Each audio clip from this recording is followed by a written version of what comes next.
एक पति पत्नी के जोड़े को 2 बच्चे हुए, दोनों ही बेटे। माँ बाप ने इन दोनों ही बच्चों को खूब प्यार से पाला पोसा, पढ़ाया लिखाया, बड़ा किया और इस काबिल बनाया कि यह अच्छी नौकरी कर सके, समाज में अच्छा जीवन व्यतीत कर सके। अपने बच्चों के लिए दिन रात कड़ी मेहनत करके एक बंगले जैसा 2 मंजिला घर बनाकर दिया, ताकि दोनों बेटे शादी के बाद भी एक साथ लेकिन अलग अलग रह सके, ताकि आगे चलकर बंटवारे का विचार न आए, इनमें लड़ाई झगड़े ना हो। दोनों बेटों को अच्छी नौकरियां लग गई, दोनों की ही शादी हो गई। बड़ा बेटा जो घर के पहले माले पर रहता था, उसको एक बच्चा भी हुआ। पोते का मुंह देखकर दादा दादी बहुत खुश हुए। सब ठीक चल रहा था, लेकिन थोड़े ही दिनों बाद बूढ़े पति की मौत हो गई। जब तक पति जिंदा था, बेटे और बहू माँ का सम्मान किया करते थे। जैसे ही पति मर गया, दोनों बेटे और बहुएं हर दिन माँ की सेवा करना तो दूर, माँ को हर दिन खाना खिलाने के लिए भी राजी न थे।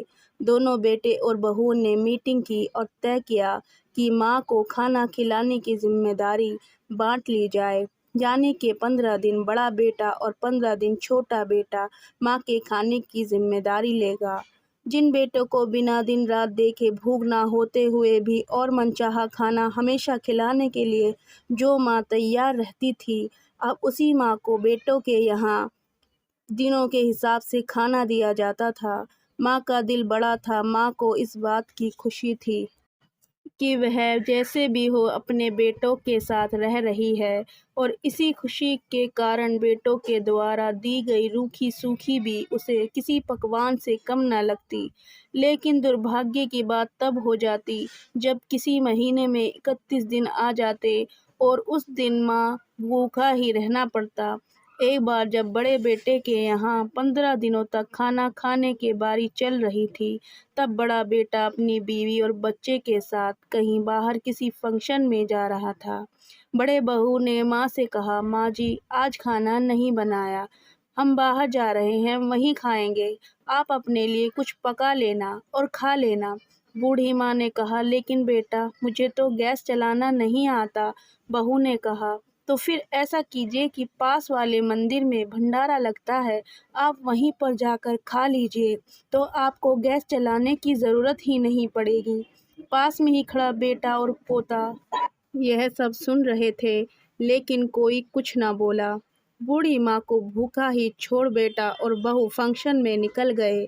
माँ को थोड़ा दुख तो हुआ, लेकिन फिर अपने आप को यह सोचकर मना लिया, ठीक ही तो है, कभी कभी बहू को भी घर के काम से आराम मिलना चाहिए, और भगवान का भंडारा खाने का सौभाग्य किस्मत वालों को ही तो मिलता है। माँ खुशी खुशी मंदिर में जाकर भंडारा खा आई। कुछ दिन ऐसे ही बीत गए। एक दिन बड़े बेटे को छुट्टी थी। बेटा बहू और उनका बच्चा अपने घर में साथ में समय बिता रहे थे। माँ बाप छोटे बच्चे को पूछ रहे थे कि वह बड़ा होकर क्या बनना चाहता है और क्या करना चाहता है। छोटे बच्चे ने बड़े ही सरल भाव से माँ बाप को उत्तर देते हुए कहा, वह बड़े होकर वकील बनना चाहता है। उसकी इच्छा इस घर से भी बड़ा एक घर लेने की है, लेकिन वह घर मंदिर के पास होना चाहिए। माँ बाप ने पूछा, घर के पास मंदिर क्यों होना चाहिए? तब बच्चा माँ बाप से कहता है, घर के पास मंदिर इसलिए होना चाहिए ताकि जब मैं बड़ा होकर किसी फंक्शन में बाहर जाऊं तो आप दोनों को ज़्यादा तकलीफ ना हो। मंदिर नज़दीक रहेगा तो आपको ज़्यादा दूर जाकर भंडारा नहीं खाना पड़ेगा। मासूम बच्चे का ऐसा जवाब सुनकर दोनों ही के पैरों तले से ज़मीन खिसक गई। उन्हें अपनी गलतियों का एहसास अब जाकर हुआ था, जो उनके 5 साल के बेटे ने पहले ही कर लिया था। दोस्तों, दुनिया के हर माँ बाप यह सोचकर अपने बच्चों को बड़ा करते हैं कि वह उनके बुढ़ापे की लाठी बनेगा, ना कि वह लाठी बनकर उनके ही पीठ पर बरसेंगे। कहानी पसंद आई हो तो वीडियो को लाइक और चैनल को सब्सक्राइब करें।